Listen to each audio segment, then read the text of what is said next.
Hello friends, this video on Electric Circuits Part 18 is brought to you by examfear.com. No more fear from exam. Please make sure that you have watched all the videos till part 17 before going ahead with this. Now we move ahead and now we will learn about the Wheatstone bridge. Wheatstone bridge is nothing new to you because we have already spoken about Wheatstone bridge when we studied about capacitors. And we also talked about Wheatstone bridge when we were talking about resistors, right? Because this proves to be an excellent method to solve some specific kind of circuits, to calculate equivalent resistance in case of some special circuits, right? So we have talked about Wheatstone bridge. But now we will talk about Wheatstone bridge in bit more detail. We will also prove the truth of the Wheatstone bridge. So first let us quickly review what is a Wheatstone bridge. It is a special arrangement of this kind as shown in the figure if there are resistances which are arranged in this pattern R1, R2, R3, R4 and such that there is a galvanometer which is placed in this pattern. That means there is a galvanometer which is placed between the diagonally opposite points, right? And this circuit is connected to the battery across the other pair of diagonally opposite points. So that means this is where the battery is connected. So what do we say? Let us name this circuit. Let us suppose this is A, B, C, D. So this kind of circuit is known as a Wheatstone bridge, which has four resistances arranged in this pattern, that is on the four sides of a square, and on the diagonal of the square you have a galvanometer, and the other two diagonally opposite points are connected to the battery. So in this case, we say that BD is known as the galvanometer arm. BD is known as galvanometer arm because it contains the galvanometer, and AC is known as the battery arm because the battery is connected across this arm. So AC is called battery arm and BD is known as galvanometer arm.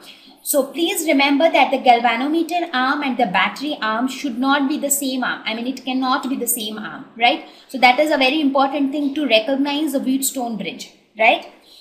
Okay. So now the Wheatstone bridge principle states that if R1 by R2 is equal to R3 by R4, then we say that the bridge is balanced. So if this divided by this is equal to this divided by this, we say that it is a balanced Wheatstone bridge. We call it a balanced Wheatstone bridge. So what happens in a balanced Wheatstone bridge? It is seen that if the bridge is balanced, there is no current which flows through this arm. So no current flows through the galvanometer arm. No current flow through the galvanometer arm. So there will be no current flow. So when you look at the galvanometer, there is no deflection at all. If the galvanometer shows no deflection, that itself means that this bridge is balanced. That is R1 by R2 is equal to R3 by R4, right? So now so this is what the principle of a Wheatstone bridge is. So in our next slide, that is in this slide, we will prove the truth of the Wheatstone bridge principle. So what is the principle? It says that if R1 by R2 is equal to R3 by R4, then there is no current which flows through this circuit. So what do? We will try to prove it other way around.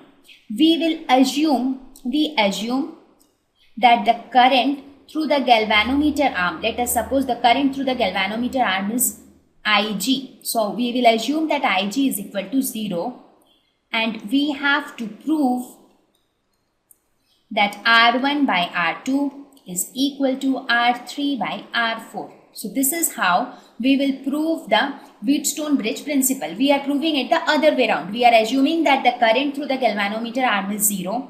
So if it is 0, then this condition should be true. That is R1 by R2 should be equal to R3 by R4. So let us try to do this. So first of all, we will mark the current distribution which will make our task easy. Let us suppose this has EMF E. This is A, B, C and D. So let us try to distribute the current. So let us suppose some current I comes out of the positive end. It reaches here. So it gets divided into two parts. Let us suppose some current I1 goes here. So how much current will go this side? I minus I1. This I1 reaches here and then some current Ig flows through the galvanometer arm. So the remaining amount of current is I1 minus Ig. What happens here? This I minus I1 reaches here and Ig comes from this end. So this current, this side, it will be I minus I1 plus Ig. So this will come here and from this side this will come here. Both together will again form I. So this I will go back to the battery, right? So this is my current distribution. So now I will apply the loop law. To which loop? To A, B, D, A, that is this loop. So let us assume one direction. Suppose I assumed this direction for the loop A, B, D, A. So in this, what is the EMF? There is no EMF here, so we can take it as 0. What are the resistances involved? R1, R3, R1, R3 and the resistance of the galvanometer. The galvanometer also always has a resistance of its own. Let us call this resistance as Rg. What is the current flowing through R1? It is I1. How much current is flowing through this galvanometer? It is Ig. And how much current is flowing through R3? It is I minus I1. Now let us consider the signs. Considering our assumed direction and I1 are in the same direction. So this will be positive. Ig and assumed direction is also in the same direction. So this will also be positive. But assumed direction and I minus I1 is in the opposite direction. So this will be negative. So this is one equation which we get. Now let us apply the loop law to the loop BCDB, that is BCDB, this side. So here again I assume a direction. Let us suppose I assume this direction. So here also there is no EMF at all, so this will be 0 is equal to, what are the resistances involved? R2, R4 and Rg. So what is the current flowing through R2? It is I1 minus Ig. Current through R4, it is I1.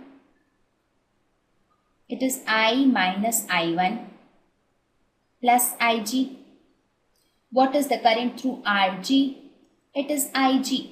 So consider the signs now. This is my assumed direction. So I1 minus Ig is in my assumed direction. Ig is also in my assumed direction. But I minus I1 plus Ig is in the opposite direction. So this will have a negative sign. Right? So these are the two equations which I get. Now we assume that Ig is equal to 0. So we will put Ig is equal to 0 in both the equations. So first equation becomes I1 R1 minus I minus I1 into R3 is equal to 0. So this becomes I1 R1 is equal to I minus I1 into R3. Right? So we call this equation 1. So from this equation we got this. Similarly, we will put Ig is equal to 0 in this expression. So we get I1 R2 minus I minus I1 into R4 is equal to 0. So from this, what do we get? We get I1 R2 is equal to I minus I1 into R4. So this is my equation 2. So this was my equation 1 and this is my equation 2. Now if you divide equation 1 by equation 2, what do we get? Divide equation 1 by equation 2. This is your equation 1. This is equation 1 and this is equation 2. So if you divide equation 1 by equation 2, you get R1 by R2 is equal to R3 by R4. And this is what you wanted to prove, right? If you look at this point, you wanted to prove that R1 by R2 is equal to R3 by R4. Therefore, your Wheatstone bridge principle is proved. It says that if R1 by R2 is equal to R3 by R4, we say that the Wheatstone bridge is balanced and there is no current flowing through the galvanometer arm. Thank you. Please visit examfear.com to watch free educational videos, try free online tests, get the best quality study materials, study from the best tutors and mentors, and much more. Thank you once again.